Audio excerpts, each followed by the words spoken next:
let you throw the first pitch. Talk about whatever you want. Sure. Yeah, so Robert Lee Moore, alias Bullet, B-U-L-L-E-T. It's a nickname that came with the industry, so it's the story around that. It's not very glamorous, but it has some meat to it, so I've accepted it, and it's stuck ever since. And most people don't know my real name in the business because they just adapt it to Bullet pretty easy, Right. But I'm just to kind of a little background. I've been in this business 48 years. So thanks for reminding me how old I am. But you started when you were 10. Yeah, I was. Yeah. So, but came from Michigan actually, with no real determination or vision that I was coming in to participate in the oil and gas business. I was actually headed to Fort Lauderdale, Florida, to work at a Sheraton hotel in just north of Fort Lauderdale, Pompano Beach, and so had some time to travel. Came to Houston, saw some friends, traveled to coastal Louisiana.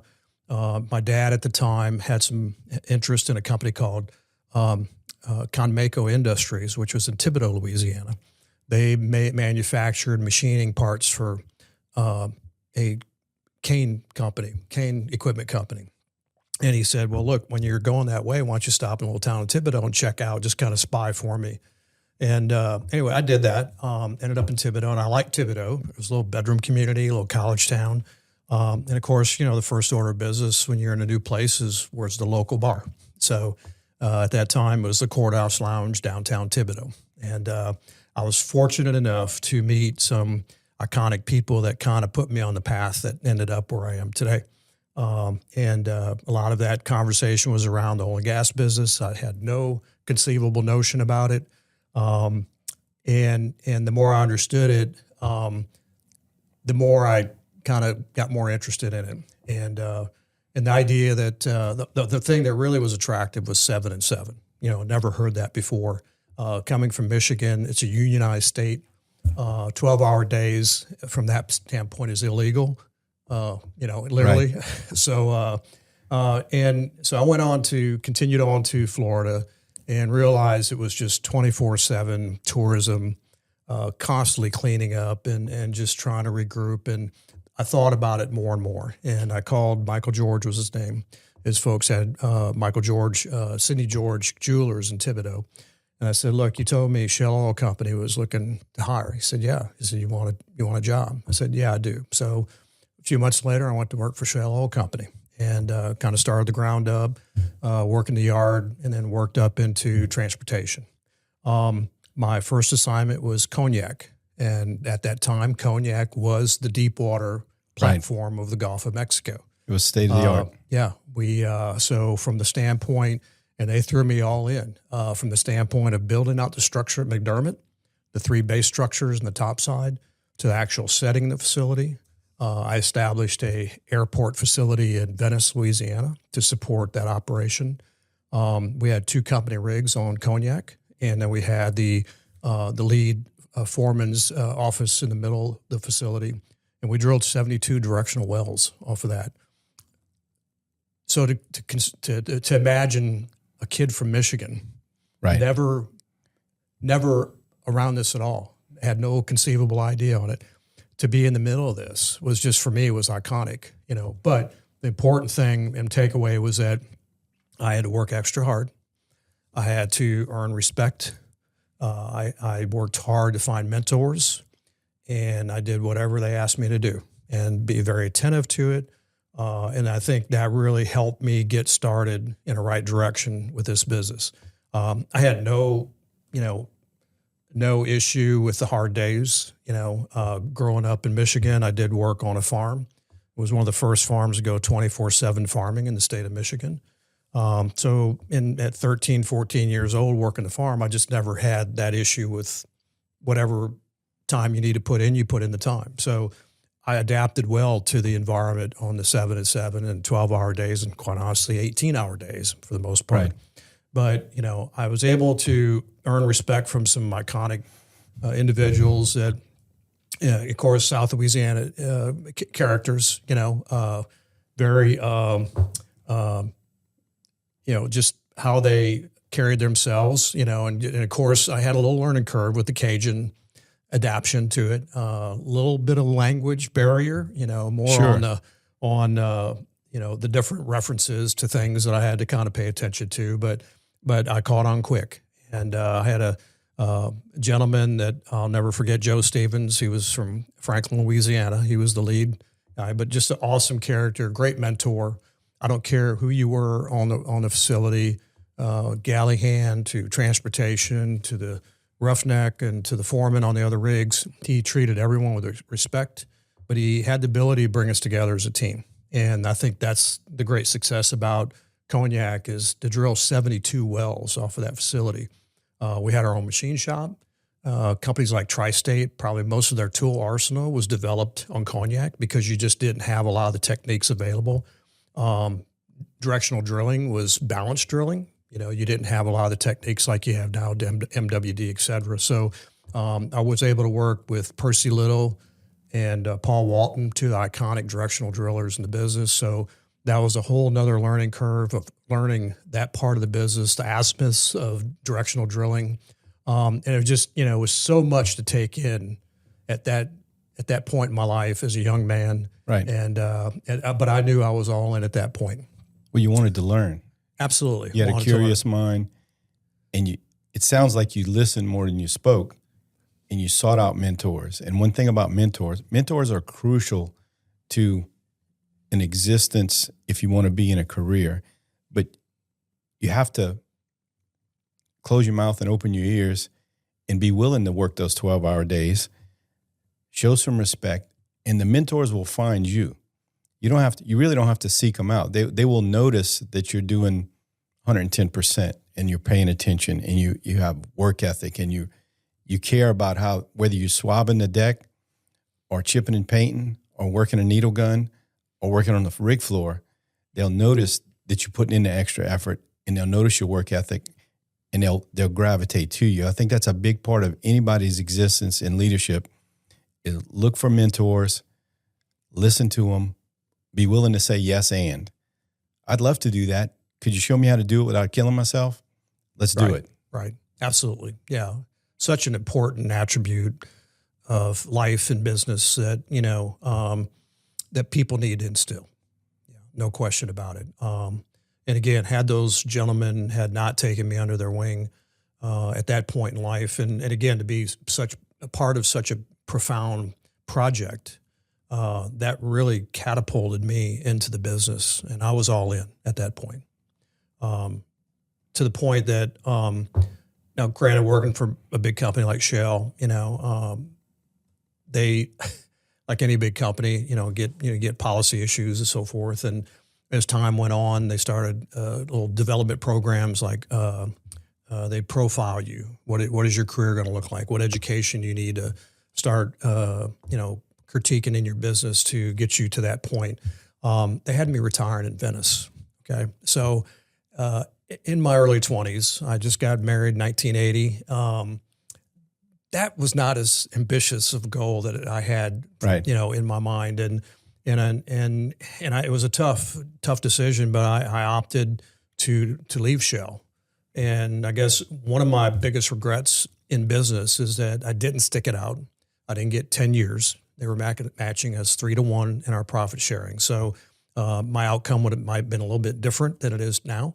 But again, it's the commitment that you want to make. And so I chose, and the reason I chose to move on is once learning about the services between the directional drilling, solids control, environmental control, and then in the network, I realized the oil and gas business at that time was huge. From not only the Gulf of Mexico, but the inland onshore activity. We had hundreds of independent operators, and there was just still so much to do in the business. And I chose to depart Shell. And I had reached out to some colleagues. I want to learn well control. I thought that was, such a profound part of the business that, and to me at that point, it wasn't far from, I wasn't far from the timeline when Red Adair and Boots and Coots were really just iconic developers in that business. And it was rough, sock'em, rock'em type things you don't even consider today, Correct. And I was able to meet Red Adair, and he and Boots and Coots and a few of his colleagues would meet at the Holiday Inn in Jennings the third week of the month. And I made it a point if I was off to go there and to hear the stories and hear the history. To me, it was just something you would never get in your lifetime. To the point when Mr. Red passed away, to read his bio, the idea that I got to hear the stories from him personally. And it was a tough environment, but it led to where we're at today.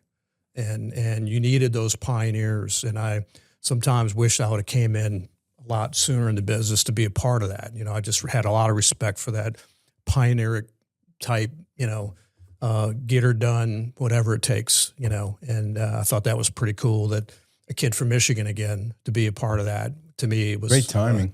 Yeah, it was, and he ended up giving my nickname Bullet. So very cool. I do hold that dear to my heart on that one. Yeah. Hell yeah. Yeah. But, and, at that point, I just, I went on to work with Vic Bodan. He was with Patterson Rental Tools at the time. As per Mr. Red Adair, Vic was one of the iconic BOP blowout guys in the industry. He was tough. He was rough. He was, you did exactly what he said to the T.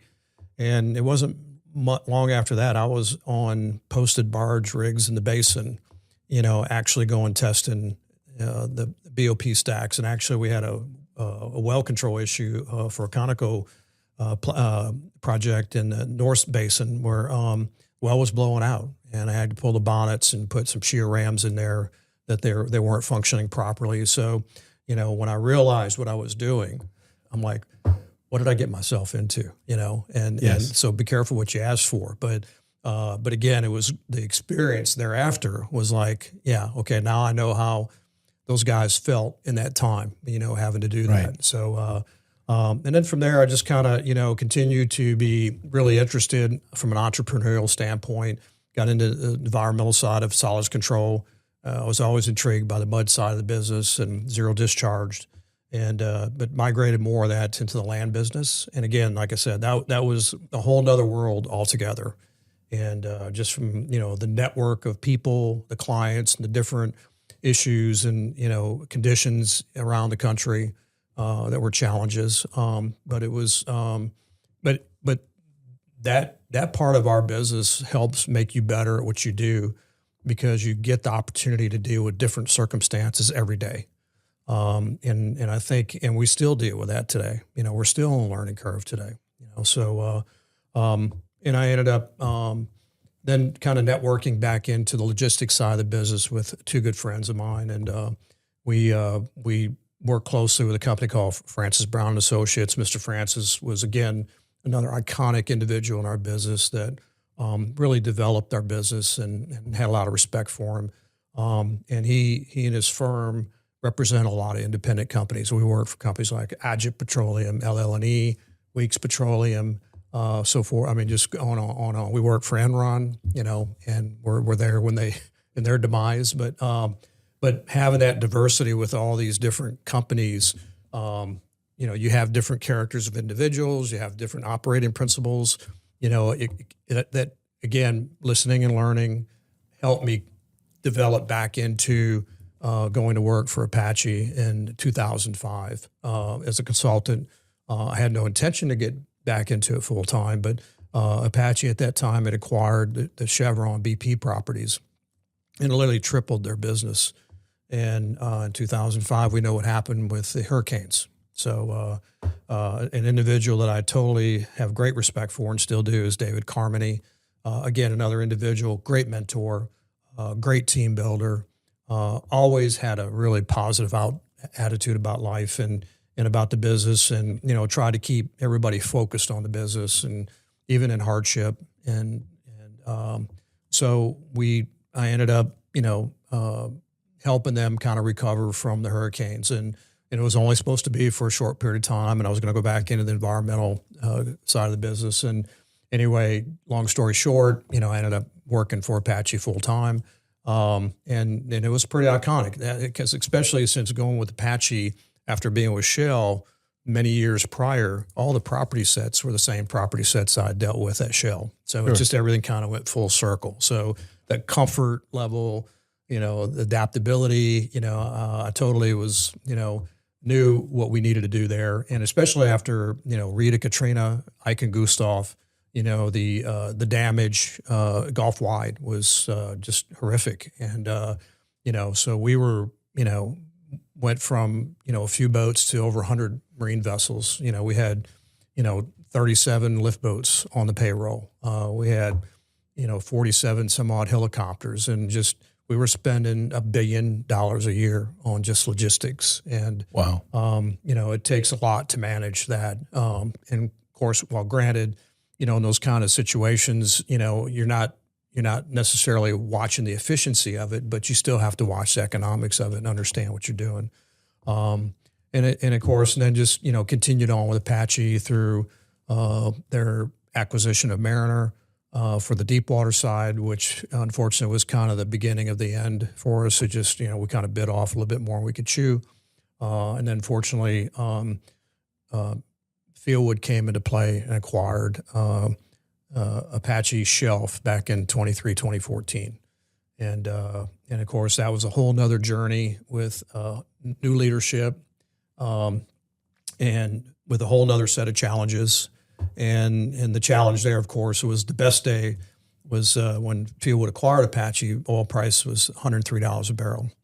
After that sale was completed, it was a steady decline for the next 7 years. Yeah. So, and then, of course, then we know, kind of where it led from there. But there's so much you learn from that and the changes and how you adapt to those challenges and economic challenges. I mean, being in this business for 48 years, and like most of it have, you deal with the ups and downs of the business through commodity prices. I mean, but whoever would have thought with COVID, negative 37 oil, that should have been the demise of our business, but we recovered. We survived it. It's still a challenge out there today, but I still am optimistic with still the young people coming into our business, which we still need more of them, that are still have creative minds to help understand where we need to go from here. It's really important that now we stand up as mentors and try to recruit and help, because this is going to continue on the legacy of our business.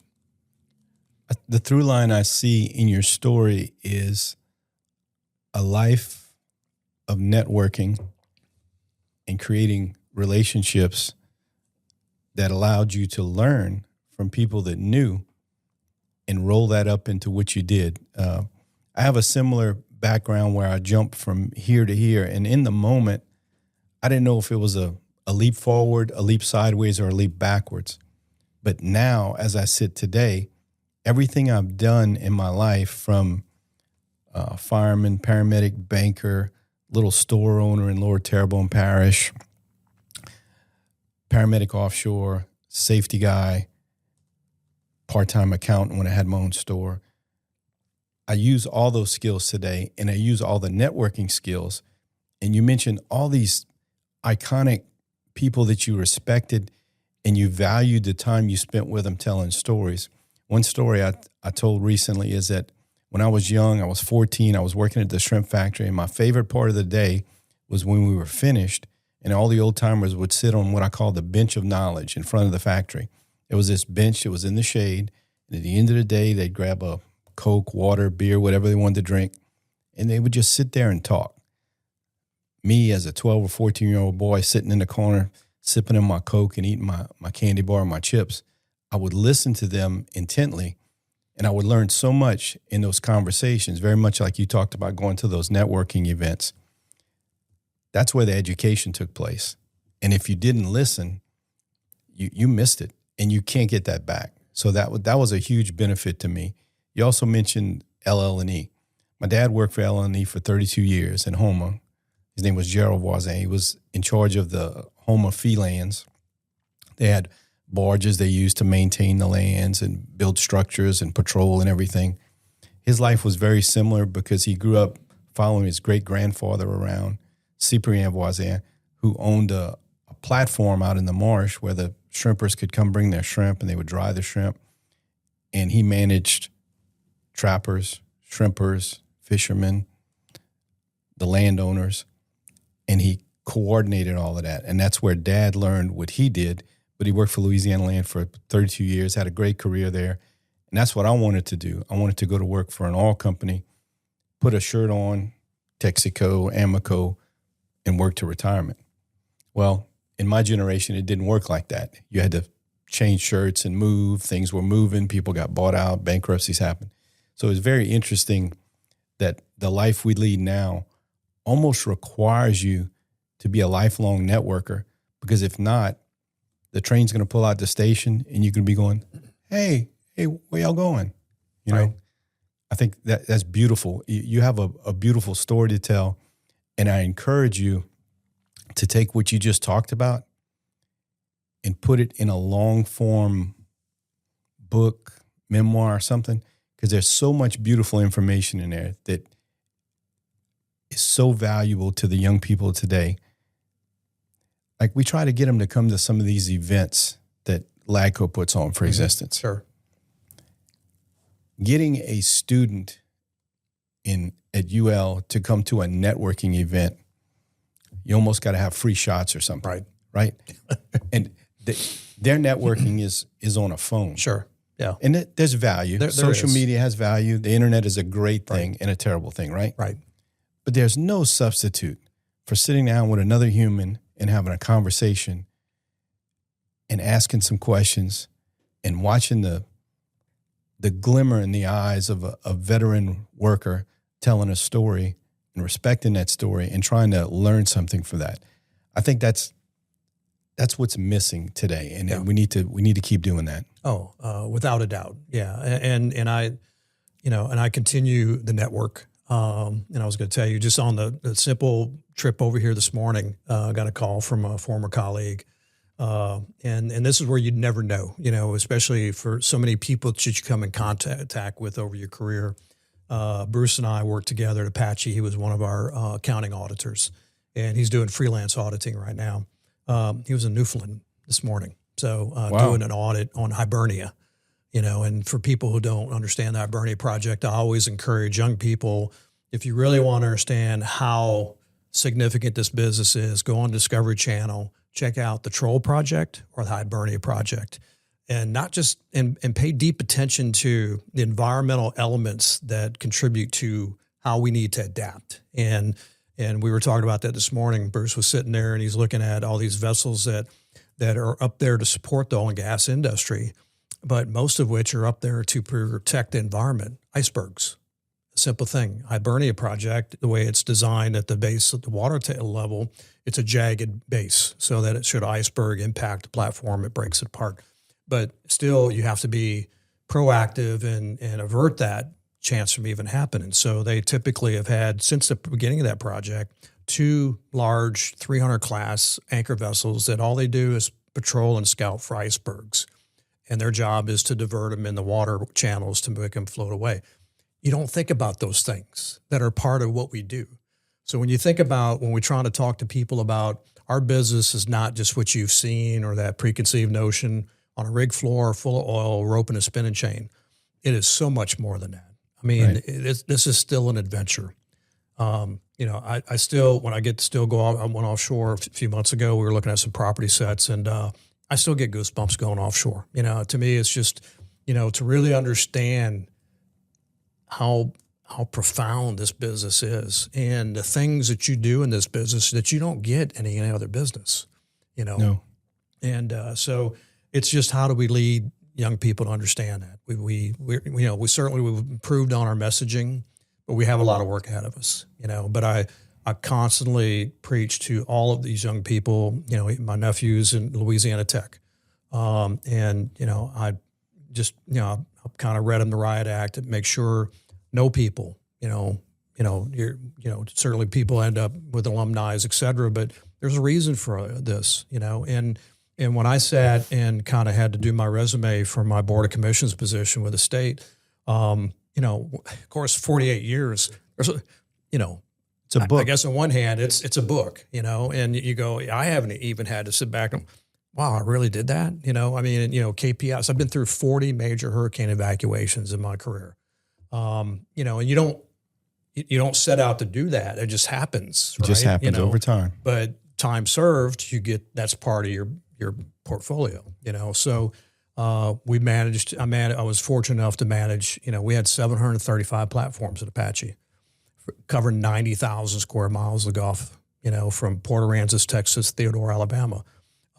You certainly are going to learn by default a lot about logistics because each area has its different challenges, So, so it's, but again, it's in with that too is just all the people you come in contact with along your career. And, I still keep card files. I have at my office, I have business cards that people don't typically have anymore, but I have hundreds and hundreds, if not thousands of business cards. And I occasionally still go back and what about so-and-so, and of course, as we're a little older now, that sentimental attribute of, we still want to try to reach out to people, which I think is important. But in to today's point, I often thought how, because again, like Red Adair and Boots and Coots would get together and talk about the old days, still to have that forum today, that where we could actually promote it to, gather individuals have been big contributors in this business. I think it's, interesting to hear the stories and hear each individual's different stories because everybody has had a different experience with it. I certainly have. Well, great. That's why we're sitting here today. Mm-hmm. And as you go through your day in the coming weeks, if you think about somebody that has a compelling story to tell, let's put them in contact with us. We can set up 3 microphones or you can do it from wherever you are. Sure. But we need to tell those stories. Part of it can be to help LagCrow educate the next group of individuals that are going out and doing the things that we did back in the day. But part of it's just to change the narrative that's been shoved down the kids' throats. Because when I talk to a 12 to 16-year-old individual, their perception of the oil and gas and energy industry, let me say that again. When I talk to a teen, their perception of the oil and gas industry is not what it is. Correct. It's horrible. We're killing baby seals. We're polluting the environment. We're killing whales. It's not that. It's one of the safest industries in the world. It's very heavily regulated. Sure. And the companies that operate those industries really care. That's not the story that's been told in the schools. So we got some work to do to change the tide so people will consider it. Sure. Great story the other day. There was a kid, his parents were always getting on him because he was playing video games. Oh, you're never going to amount to anything. You can never make a living playing video games, blah, blah, blah, blah, blah. He goes to school, finishes in computer science, sees an opportunity that his uncle sent him for an ROV controller. Goes interview, gets a job, goes through his orientation. That kid is making more money than he ever thought he could. Right. On a beautiful vessel, state-of-the-art international vessel with a lounge, a movie theater, a steam room, a workout room, and he plays video games all day. Right. There's a place for everybody in the oil and gas industry, in the energy industry. And just because you play video games doesn't mean you're precluded. You may not be working the rig floor, but there's jobs. And it gets more technical as years goes on with all the new technologies. So there's a place for everybody, and it's a great career. Yeah, no question about it. And again, beyond the fact that just the network of people you're going to come in contact with over your career is something that's very cherishable, especially as you get older. You develop long time friendships, and I still probably at least 20 or 30% of the people that I came in contact still stay in touch with to this day. And because we all have great respect for each other, and even understanding, how we live our private lives, our personal lives too, it's just how we bring that moral ethic to our lives. So, but yeah, it's an ongoing challenge, but again, I think because of technology, I think we're going to be able to, expose and bring smart minds to our business. And just what you alluded to, there's a lot of good things in the AI sector of the business right now. There's a company has acquired Metal Shark in Baldwin and another shipyard. They're going to do autonomous vessels, for most of the military, but they're going to integrate that into our business as well. We have talked and looked at over the years that, we're going to have to do things a lot different in our offshore business, especially because it's just hard because of the workforce lack of that. Automation is going to have to come into play, and it's there. The technology is there, so it's just trying to appeal to them. And I think hard about it all the time of what's that first step for exposure? I wish I could do, and I'll tell you this story. At Apache, our accounting department was so just separated from our operations side. And these people are dealing with all the invoices that are related to the services, goods and services we deal with. And they struggled sometimes with that, how to really allocate the cost or account for the cost. And I decided one year to take a group of them, took the senior accounting manager, and I said, look, let's do an offshore field trip. And they were so excited to do this. And I can't tell you how much dividend that paid off just to do that simple thing. They had a whole different outlook on the business, bar none, and asked when can they do the next field trip. Right. But just understanding it, and seeing it and knowing that is a valued part of our business, accounting, so when you talk to young people, we need accountants, we need legal, we need environmental, we need health and safety, so it's not just that preconceived notion that you're going to be on a rig floor getting full of oil. Right. And greasy and dirty. It's not what it is at all, So, and even to be on a drill ship and have a group of people and you look down the moon pool and just what you alluded to that we're harming, when you look down the moon pool on a drill ship and you see just the abundant sea life that's right there, right. It just blows your mind, And so, yeah, it's so many things that we have to combat to really get people to really understand the business. But I think we're going in the right direction. And I think the organizations that we're involved in, and again, continue to work through, universities and schools to, start at a young age to get them acclimated to the business. When I look at just flight services that we, have to deal with, from pilots and helicopters, that's a whole nother part of the business. The marine side of the business is a whole nother side of the business. And of course, it's a lot more sophisticated now. Our mariners they didn't start off running a shrimp boat. That's the old days. Now Right. They go to maritime school, and the worst thing we have to worry about is that they go on a cruise ship versus coming to run a supply vessel. But as you said, the vessels just are unbelievably state of the art. But again, it's how do we expose young people to that environment? It's a lot, and to just take the time to do field trips and give them that full hands-on touch and see and feel that this is not what they believe it's to be. So one of the things I really enjoy about being in leadership is a great mistake. And what I mean is, I'm not really talking about a near miss or an incident or something that happens that gives visibility and shines a light on a weakness, and you allow the team to solve the problem and you move forward better together.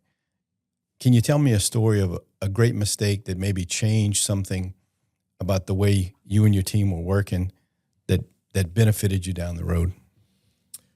Wow. Of course, being with such big companies and having that ability, we, certainly had a team of people for incident management. And, and certainly every day was a different day and every incident was different. But having that ability to have a team that was cohesive, everyone brought something to the table. And it just made dealing with those incidents. And even though, we developed handbooks and we had groups that, through TRG that gave us some guidance on this, but, there so many things are unknown. When they happen, you have to adapt. And from, we've had significant well control issues, environmental issues, from even, as we all had to deal with Macondo. That was a big learning curve for all of us. And fortunately, as I, still profess to people today, there was that conception that it was going to be forever. And thankfully it wasn't. And I attribute that to the experience level of individuals in our profession that, were able to help the government get a remediation plan, mitigate the issue, and minimize the impact of the environment. And we did that. In fact, could have been done in days. Had the government had allowed experts in our field to implement a full kill program. But yeah, it's Doug, that's a hard question. I mean, it's just there's been so many things, and that's okay. And and just dealing with let's talk about flight services. Certainly, mechanical failures happen. You worry about constantly every day about your workforce, making sure you're providing the safest assets to manage the business. But you have to deal with those events and fatalities, especially. That's the hardest thing to have to deal with. We worked hard. We struggled with the idea of just a simple task as rope swinging. The government got to a point where we had so many incidents around that they were threatening to eliminate that activity from the platforms. And that was going to be a very challenging, scenario for us with that many platforms where we didn't have heliports, and that was our only egress. Physical fitness and personal well-being was important for us to try to tackle. And the problem with that is that, as we all age, the physical attributes, affect everybody differently. And even when we recognize that most of our medical responses were due to, just personal illness cases, they weren't because of, work-related incidents, so that was, that still is a big challenge for our business, and especially, and you certainly understand that being in the business you're in. And, so you had to kind of you kind of had to shift your business to make sure you had, good triage available in proximity, whether it's mutual aid or the resources to deal with that, from heart attacks to diabetic cases, so, it's just, nothing specific, but just, dealing with a lot of different issues that you always wanted to have a good outcome and make sure you had a good response plan to those events. Yeah, we're dealing with a swing rope issue from a couple of years ago right now. Reasonably healthy person did the swing rope, hurt their shoulder, hurt their arm. I don't know what the specific injury is, but it's amazing to think that in 2025, we're swinging on a rope like Tarzan to get on a facility, on an offshore vessel, quite a few feet above the water and pipes and everything like that. Yeah. That seems pretty dangerous. It does. And, certainly when we were 25, That's right. Yeah. But when your workforce is more predominantly in the, 50 age range, that becomes more apparent that it's an issue. Everybody goes offshore with a bag of meds now. Yeah. I think our numbers right now is between 78 and 82% are personal medical that we deal with versus incidents. It's a very safe work environment as far as injuries, but it's not safe in regard to kids abusing energy drinks, people being non-compliant with their medicines. Our biggest problem now is that the cost of medicine, and hopefully the government's doing something to curb that. The cost of medicine causes people to make a choice between putting gas in their vehicle to go to crew change or refilling their blood pressure medicine. Right. And they get out there and they run out of their blood pressure medicine.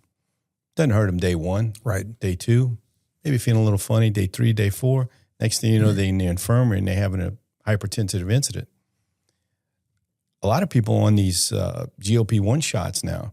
So they're bringing injective medicines offshore that they're supposed to self-administer. Well, that brings its whole list of complications and problems with it too. So lot of challenges for personal medical these days. Absolutely. And it's going to continue to be a challenge, and we still, in my mind, we still don't have the right response plans in play. I always envision kind of a Gulf-wide 911 network. I'd really worked hard looking to put baseline medics on our vessels, marine vessels, because, when you look at, from a response plan and logistically where we're at, and you want to pull in the quickest resources, the closest resources, and we're good with mutual response but it's a little bit harder when you don't have that network really developed out to know where you can pull the closest resources from. And in a critical situation, we know that 40-minute lifeline is very critical, very important.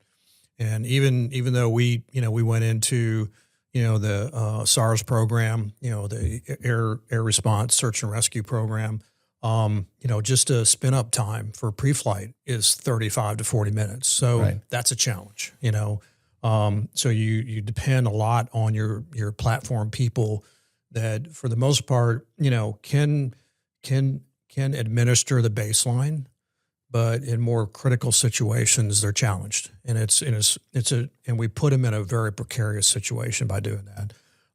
As far as the rope swinging, when you go to the North Sea, Brazil and other areas, they use the hydraulic gangways, uptime gangways. I had worked with a company, a crew boat company. They took the challenge on to integrate a hydraulic gangway on a crew boat, and it worked great. The challenge is that it's a little timely to set up, but once you were set up, you could do large POB egress, crew changes, et cetera. But in the day-to-day side of the business, the guys were a little challenged with it. Took too much time. So it's very unfortunate, that, the tool's there. We're just not using the tool. And it may not be for every application, but those are the kinds of things we're going to have to start doing, especially even for what we talk about the young people. When they look at opportunities, inherent risks, they understand where risks are, and like you say, that's a pretty antiquated aspect of our business, rope swinging, right? We've got to, it works. It's got us by for 60 some odd years, but we've got to think outside the box now. It's a much different environment. Last weekend, I was down in Houma spending some time with my grandkids. I got 2 twin boys that are 7, and I was showing them some videos, and I explained to them what swing rope was.